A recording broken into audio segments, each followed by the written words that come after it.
कक्षा 11 के हमारे सभी विद्यार्थियों का जो आज पेपर है, जी हाँ, जो आज आपका 21 मार्च का पेपर है ना, उसकी मैंने लगातार तैयारी कराई है। एक पेपर और मैं आपको यहाँ पर अच्छे से सोल्व करा रहा हूँ। इससे पहले 2 से 3 पेपर और करा दिए, क्योंकि हर जिलों में अलग अलग तरह के प्रश्न पत्र आ रहे हैं और मैंने कोई तैयारी कराने में आपकी कमी नहीं रखी है। चलिए तो इस पेपर को अपन अच्छे से सोल्व कर लेते हैं। सबसे पहला प्रश्न है, एक पदार्थ में 80% कार्बन है, 20% हाइड्रोजन है, तो बताइए वहाँ पदार्थ होगा C2H6। परिवर्ती संयोजकता प्रदर्शित करते हैं, संक्रमण तत्व जो होते हैं ना वो परिवर्ती संयोजकता प्रदर्शित करते हैं। शुद्ध जल की मोलरता क्या है? शुद्ध जल की जो मोलरता है ना वो है 55.6। क्या है? 55.6। चुंबकीय क्वांटम संख्या संबंधित है।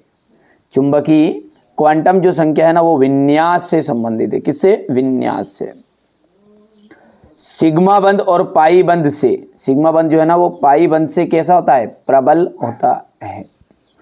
आयनन विभव का जो मान होता है ना, आयनन विभव का मान न्यूनतम होता है अक्रिय गैस। कितना जाएगा इसका? अक्रिय गैस। इसके बाद में आ जाएगा यहाँ से, ये इंग्लिश मीडियम वाले बच्चों के लिए रहेगा ये, ठीक है। इसके बाद में अपन बात करेंगे तीसरा चौथा, ठीक है। बड़े ही सेलेक्टेड क्वेश्चन मैं आपको बता रहा हूँ जो आपको प्रश्न एग्जाम हॉल में देखने को मिलेंगे, चाहे एमपी के कोई से भी जिले से आप हो, ठीक है। उत्कृष्ट धातुओं की इलेक्ट्रॉन बंधुता कैसी होती है? शून्य होती है। तत्वों के गुणों का की क्रम में पुनरावृत्ति को तत्वों की आवर्तिता कहते हैं। स्थिर ताप पर किसी अभिक्रिया के लिए साम्य स्थिरांक Kp व Kc का संबंध है। किसी तत्व के समस्थानिकों में न्यूट्रॉनों की जो संख्या होती है ना वो असमान होती है। जल के अणु में HOH बंध कोण 104.5 डिग्री सेल्सियस होता है। PP पार्श्वीय अतिव्यापन में पाई बंध बनता है। यहाँ से अपन बात करेंगे ना तो ये इसका हो जाएगा, यहाँ पर देख सकते हैं,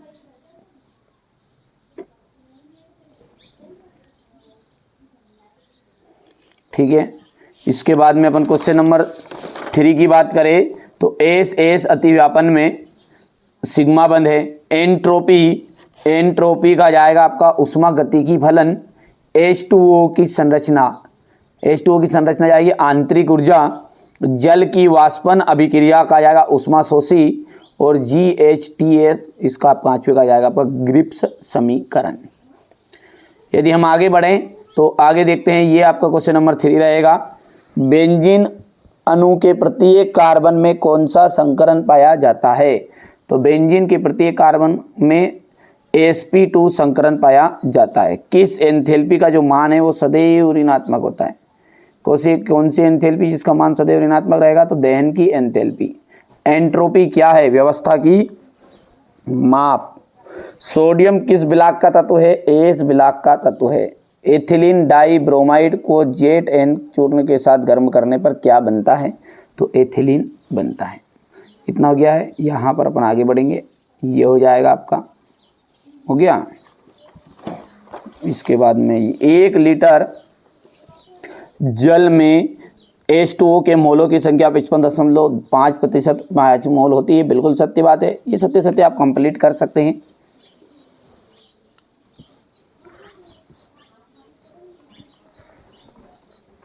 क्वेश्चन नंबर 7 है, देख लीजिए आपका। किसी विलयन में मोलरता की परिभाषा लिखिएगा।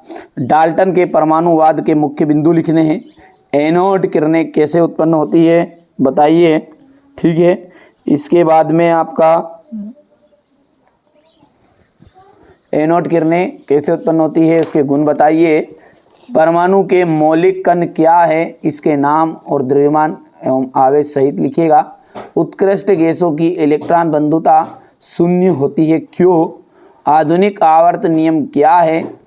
पाई बंध और सिग्मा बंध में अंतर बताना है आपको। संकरण के नियम लिख दिए। लुईस अम्ल और लुईस क्षार से आप क्या समझते हैं, उदाहरण सहित समझाइए। बफर विलयन के उपयोग बताइएगा। एल्कीन किस प्रकार के समावयवता को दर्शाता है, स्पष्ट कीजिए। यहाँ से देख सकते हैं ये, अथवा हो गया है। क्वेश्चन नंबर 13 देखिए, क्रोमेटोग्राफी किसे कहते हैं? क्रियात्मक समूह समयोता किसे कहते हैं? ली शीतलीय नियम के आधार पर किसी उत्क्रमणीय अभिक्रिया की साम्यावस्था पर पड़ने वाले प्रभाव लिखिए। पीएच मान क्या है स्पष्ट कीजिए। विद्युत अपघटनी सेल तथा विद्युत रासायनिक सेल में अंतर। नरतष्ट समीकरण क्या है? ई और ई नॉट में संबंध बताइएगा। किसी कार्बनिक यौगिक में सल्फर का परीक्षण किस प्रकार किया जाता है? इलेक्ट्रोमेरिक प्रभाव पर संक्षिप्त टिप्पणी लिखिए। यहाँ से देख सकते हैं क्वेश्चन नंबर ये 17 रहेगा। हो गया।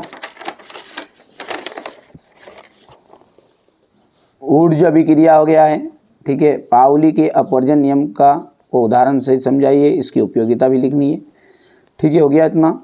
इसके बाद में यहाँ से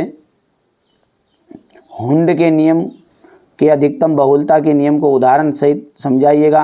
रदरफोर्ड के प्रकीर्णन प्रयोग में प्रमुख निष्कर्ष लिखिए। ये क्वेश्चन नंबर 20 रहेगा आपका। यहाँ से देख सकते हैं। बढ़िया से तैयारी करिएगा आप, तो है ना, जो चीज़ें बता रहा हूँ वही चीज़ें आपको एग्जाम हॉल में देखने को मिलेगी। चलिए, तो बढ़िया से तैयारी कर लीजिएगा, नहीं की है तो अब तक। मिलते हैं अगले वीडियो में।